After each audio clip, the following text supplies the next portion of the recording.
One summer afternoon in 2013, DC police detained, questioned, and searched a man who appeared suspicious and potentially dangerous. This wasn't what I was wearing the day of the detention, to be fair, but I have a picture of that as well. I know it's very frightening. Try to remain calm. At this time, I was interning at the Public Defender Service in Washington, D.C., and I was visiting a police station for work. I was on my way out, and before I could make it to my car, 2 police cars pulled up to block my exit, and an officer approached me from behind. He told me to stop, take my backpack off, and put my hands on the police car parked next to us. About a dozen officers then gathered near us. All of them had handguns, some had assault rifles. They rifled through my backpack, they patted me down. They took pictures of me spread on the police car, and they laughed. And as all this was happening, as I was on the police car, trying to ignore the shaking in my legs, trying to think clearly about what I should do, something stuck out to me as odd. When I look at myself in this photo, if I were to describe myself, I think I'd say something like 19-year-old Indian male, bright t-shirt, wearing glasses. But they weren't including any of these details. Into their police radios, as they described me, they kept saying, Middle Eastern male with a backpack, Middle Eastern male with a backpack. And this description carried on into their police reports. I never expected to be described by my own government in these terms: lurking, nefarious, terrorist.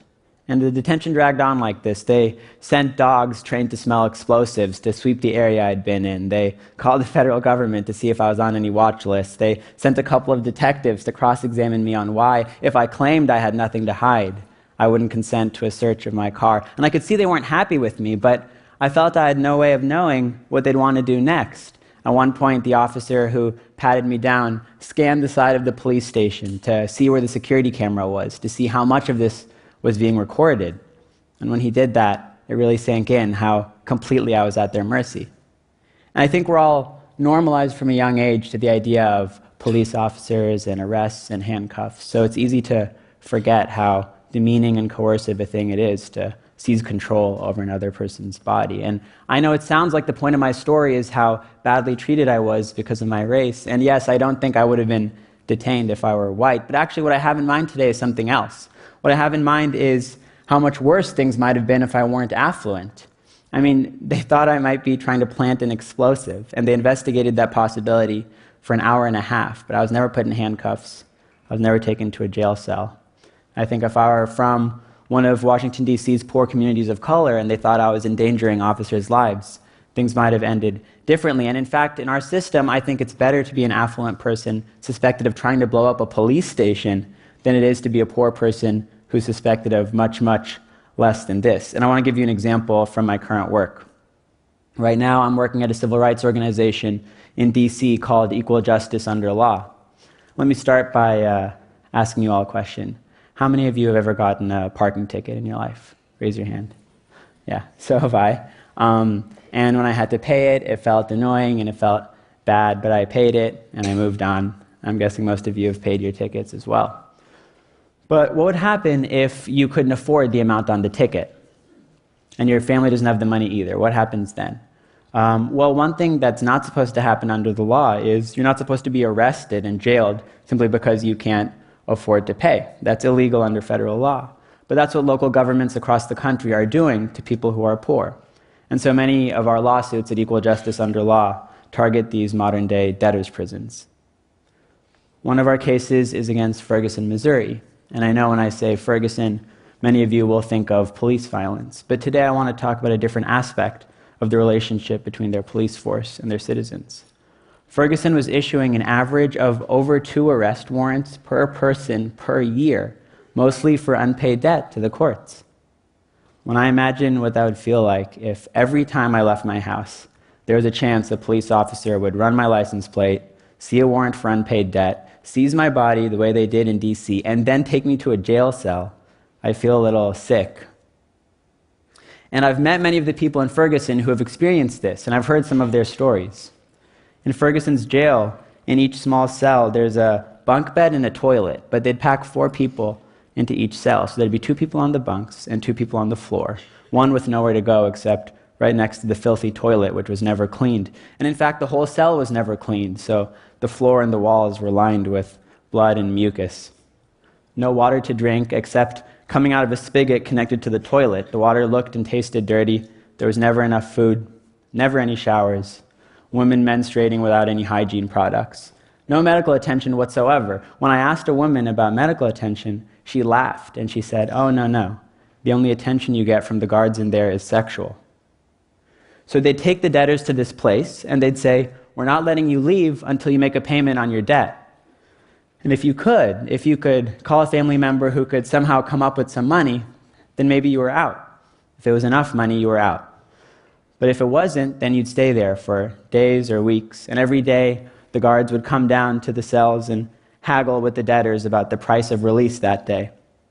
And you'd stay until at some point the jail would be booked to capacity, and they'd want to book someone new in. And at that point, they'd think, okay, it's unlikely this person can come up with the money. It's more likely this new person will.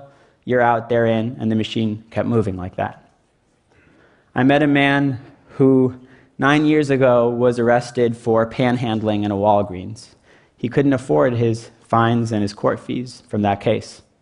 When he was young, he survived a house fire only because he jumped out the third-story window to escape. But that fall left him with damage to his brain and several parts of his body, including his legs. So he can't work, and he relies on Social Security payments to survive.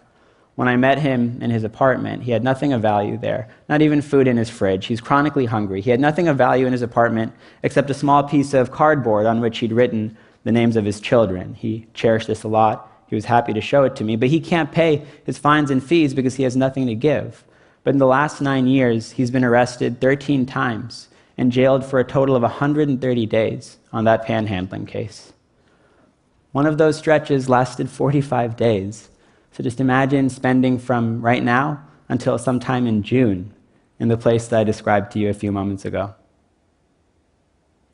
He told me about all the suicide attempts he's seen in Ferguson's jail, about the time a man found a way to hang himself out of reach of the other inmates. So all they could do was yell and yell and yell, trying to get the guards' attention so they could come down and cut him down. And he told me that it took the guards over 5 minutes to respond. And when they came, the man was unconscious. So they called the paramedics, and the paramedics went to the cell. They said, "He'll be okay." So they just left him there on the floor. I heard many stories like this, and they shouldn't have surprised me, because suicide is the single leading cause of death in our local jails. This is related to the lack of mental health care in our jails. I met a woman, single mother of 3, making $7 an hour. She relies on food stamps to feed herself and her children. And about a decade ago, she got a couple of traffic tickets and a minor theft charge, and she can't afford her fines and fees on those cases. And since then, she's been jailed about 10 times on those cases. But she has schizophrenia and bipolar disorder, and she needs medication every day. She doesn't have access to those medications in Ferguson's jail because no one has access to their medications. And so she told me about what it was like to spend 2 weeks in a cage, hallucinating people in shadows and hearing voices, begging for the medication that would make it all stop, only to be ignored. And this isn't anomalous either. 30% of women in our local jails have serious mental health needs just like hers, but only 1 in 6 receive any mental health care while in jail. And so I heard all these stories about this grotesque dungeon that Ferguson was operating for its debtors. And when it came time for me to actually see it and to go visit Ferguson's jail, I'm not sure what I was expecting to see, but I wasn't expecting this. It's an ordinary government building. It could be a post office or a school. And it reminded me that these illegal extortion schemes aren't being run somewhere in the shadows. They're being run out in the open by our public officials. They're a matter of public policy. And this reminded me that poverty jailing in general, even outside the debtor's prison context, plays a very visible and central role in our justice system. What I have in mind is our policy of bail. In our system, whether you're detained or free pending trial is not a matter of how dangerous you are or how much of a flight risk you pose. It's a matter of whether you can afford to post your bail amount. And so Bill Cosby, whose bail was set at $1 million, immediately writes the check and doesn't spend a second in a jail cell. But Sandra Bland, who died in jail, was only there because her family was unable to come up with $500. And in fact, there are 500,000 Sandra Blands across the country, 500,000 people who are in jail right now only because they can't afford their bail amount. We're told that our jails are places for criminals, but statistically that's not the case. 3 out of every 5 people in jail right now are there pre-trial. They haven't been convicted of any crime. They haven't pled guilty to any offense. Right here in San Francisco, 85% of the inmates in our jail in San Francisco are pre-trial detainees. This means San Francisco is spending something like $80 million every year to fund pre-trial detention. And many of these people who are in jail only because they can't post bail are facing allegations so minor that the amount of time it would take for them to sit waiting for trial is longer than the sentence they'd receive if convicted, which means they're guaranteed to get out faster if they just plead guilty. And so now the choice is, should I stay here in this horrible place, away from my family and my dependents, almost guaranteed to lose my job, and then fight the charges, or should I just plead guilty to whatever the prosecutor wants and get out? And at this point, they're pretrial detainees, not criminals. But once they take that plea deal, we'll call them criminals, even though an affluent person would never have been in this situation, because an affluent person would have simply been bailed out. And so at this point, you might be wondering, this guy's in the inspiration section. What is he doing? This is extremely depressing. I want my money back. But in actuality, I find talking about jailing much less depressing than the alternative. Because I think if we don't talk about these issues and collectively change how we think about jailing, at the end of all of our lives, we'll still have jails full of poor people who don't belong there. That really is depressing to me. But what's exciting to me is the thought that these stories can move us to think about jailing in different terms, not in sterile policy terms like mass incarceration or sentencing of nonviolent offenders, but in human terms. When we put a human being in a cage for days or weeks or months or even years, what are we doing to that person's mind and body? Under what conditions are we really willing to do that? And so if, starting with the few hundred of us in this room, we can commit to thinking about jailing in this different light, then we can undo that normalization I was referring to earlier. So if I leave you with anything today, I hope it's with the thought that if we want anything to fundamentally change, not just to reform our policies on bail and fines and fees, but also to make sure that whatever new policies replace those don't punish the poor and the marginalized in their own new way. If we want that kind of change, then this shift in thinking is required of each of us. Thank you.